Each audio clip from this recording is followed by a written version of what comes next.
Hi friends, నా పేరు జేకర్ రెడ్డి. మనం ప్రీవియస్ వీడియోలో సెంటరింగ్ అండ్ లెవెలింగ్ ఎలా చేయాలనేది తెలుసుకున్నాం కదా. ఈ వీడియోలో మనము టోటల్ స్టేషన్లో ఉన్న ఆప్షన్స్ గురించి బ్రీఫ్గా తెలుసుకున్నాము. సో మనం సెంటరింగ్ అండ్ లెవెలింగ్ అయిపోయిన తర్వాత ప్రోగ్రామ్ బటన్ ప్రెస్ చేస్తాం. పిఆర్జీ మ్యాగ్నెట్ ఫీల్డ్లోకి ఎంటర్ అవుతాం. మ్యాగ్నెట్ ఫీల్డ్ అనేది మనకి టోటల్ స్టేషన్కి మధ్యన యూజర్ ఇంటర్ఫేస్.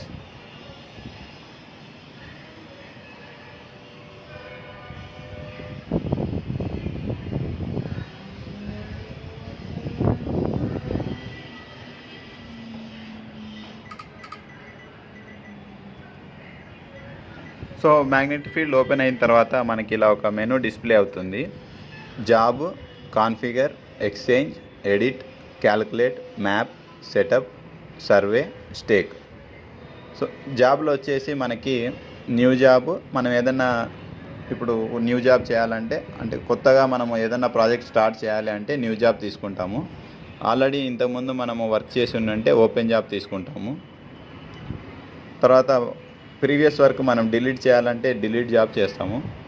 జాబ్ ఇన్ఫో వచ్చేసి మనకు ఆ జాబ్ ఎక్కడ సేవ్ అవుతుంది, అందులో ఎన్ని పాయింట్స్ ఉన్నాయి, ఎన్ని లైన్స్ ఉన్నాయి, దాని మెమరీ ఎంత అనేది జాబ్ ఇన్ఫోలో ఉంటుంది.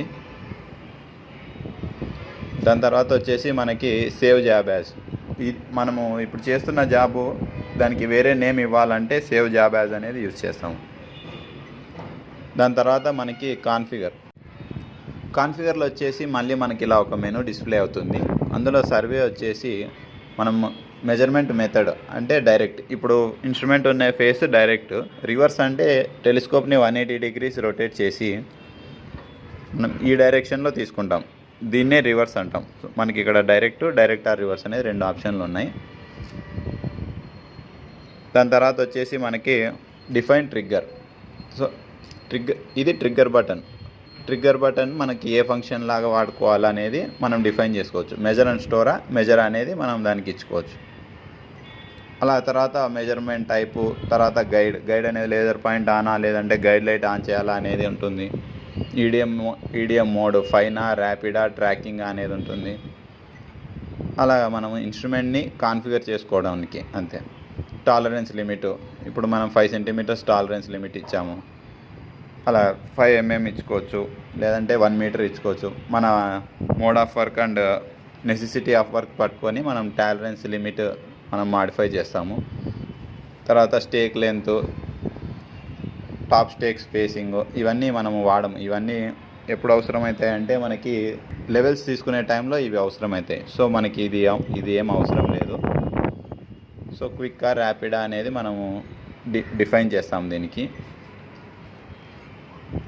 అలా స్టేక్ పాయింట్ యాజ్, మనము స్టేకింగ్ చేసినప్పుడు అంటే ఏదన్నా పాయింట్ ఫిక్స్ చేయాలంటే మనం స్టేక్ చేస్తాం కదా, అప్పుడు మనం పాయింట్ సేవ్ చేసుకోవచ్చు.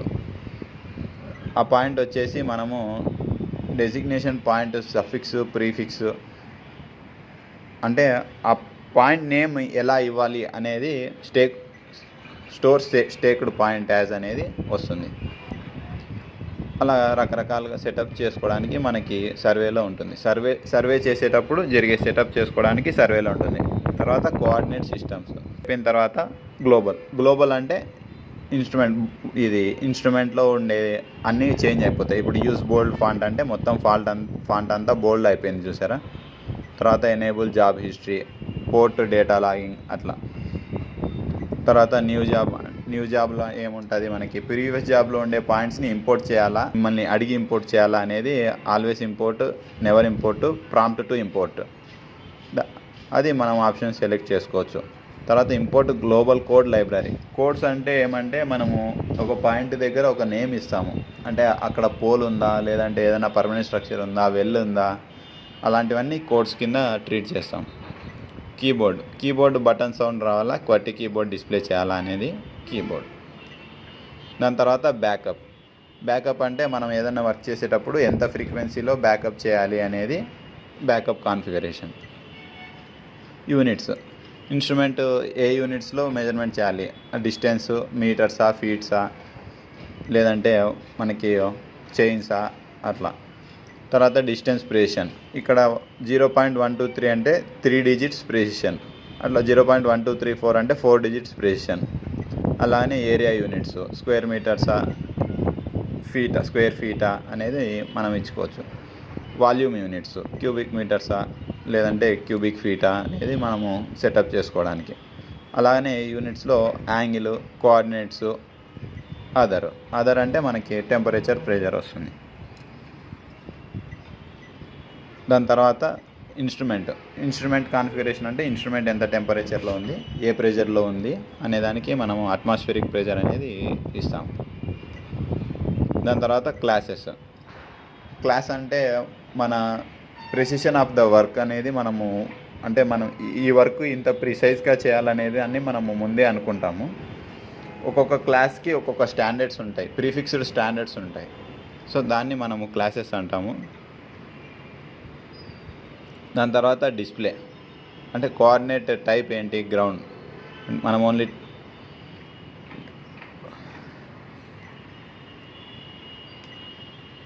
దాని తర్వాత డిస్ప్లేలో వచ్చేసి coordinate type, coordinate order, geoid, azimuth, origin, display direction as, display closing position as. అంటే కోఆర్డినేట్ టైప్ వచ్చేసి గ్రౌండా లేదంటే WGS84 అనేది ఉంటుంది. లేదా కోఆర్డినేట్ ఆర్డర్ అంటే ఈస్టింగ్ నార్తింగ్ హైటా లేదంటే నార్తింగ్ ఈస్టింగ్ హైటా అనేది మనము చేంజ్ చేసుకోవచ్చు. జియాడ్, అజిముత్, ఆరిజిన్ అనేది నార్తా, ఈస్టా, వెస్టా, సౌతా అనేది మనం ఇచ్చుకోవచ్చు. దాని తర్వాత డిస్ప్లే డైరెక్షన్ యాజ్, అజిముతా, బేరింగ్ అనేది మనం ఇచ్చుకోవచ్చు. దాని తర్వాత డిస్ప్లే క్లోజింగ్ పొజిషన్ యాజ్ అనేది మనము చేంజ్. ఇప్పుడు 12 + 34 అంటే ఏమంటే మనకి 1200 మీటర్స్, 1234 మీటర్స్ అన్నట్లు. సో మనం డైరెక్ట్గా 1234 అన్నా పెట్టుకోవచ్చు, లేదంటే 1234 అన్నా పెట్టుకోవచ్చు, లేదా 1 + 234 అన్నా పెట్టుకోవచ్చు. అంటే ఈ ప్లస్ అనేది ఏం ఇండికేట్ చేస్తుందంటే మనం ఇప్పుడు 100 మీటర్స్కి ప్రతి 100 మీటర్స్కి ఒక స్టేషన్ అనుకుంటే ఇప్పుడు 12 + 34 అంటే 12 స్టేషన్స్ ప్లస్ 34 మీటర్స్ అన్నట్లు. అంటే ఆటోమేటిక్గా 12 × 100 + 34 మీటర్స్. దాని తర్వాత వచ్చేసి మనకి అలారమ్స్ అంటే డేటా స్టోరేజ్ అలారమా లేదంటే optic grid or ground warning అనేది మనం అలారమ్స్ సెట్ చేసుకోవచ్చు. దాని తర్వాత కోడ్స్లో వచ్చేసి మనం ఇందాక డిస్కస్ చేసాము కదా, అది అక్కడ ఏమన్నా పోల్ ఉందా లేదంటే పర్మనెంట్ స్ట్రక్చర్ ఏమైనా ఉందా, వెల్ ఉందా లేదంటే ఎలక్ట్రికల్ లైన్ ఉందా, అలాంటి కోడ్స్ మనం తీసుకోవచ్చు. తర్వాత స్టేక్ రిపోర్ట్స్ మనం స్టేక్ చేసిన తర్వాత ఆ పాయింట్స్ని సేవ్ చేసుకుంటే అవి స్టేక్ రిపోర్ట్స్లో సేవ్ అవుతాయి.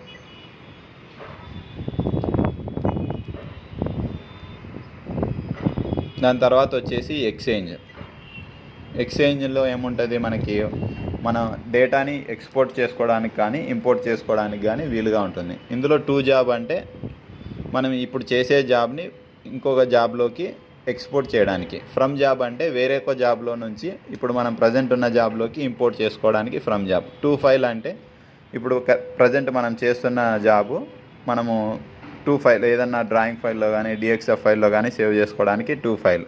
మనము పెన్ డ్రైవ్లోకి ట్రాన్స్ఫర్ చేసుకోవాలి అనుకుంటే 2 ఫైల్లో ట్రాన్స్ఫర్ చేస్తాం. ఫ్రమ్ ఫైల్ మనం ప్రీవియస్గా ఏదన్నా ఫైల్ సేవ్ చేసుకొని ఆ ఫైల్ నుంచి మనకి పాయింట్స్ ఇంపోర్ట్ చేసుకోవాలి అంటే ఫ్రమ్ ఫైల్. మనం ఇది మనం పెన్ డ్రైవ్ పెట్టుకొని మనము ఇంపోర్ట్ చేసుకోవాలి అంటే ఫ్రమ్ ఫైల్ వాడతాం.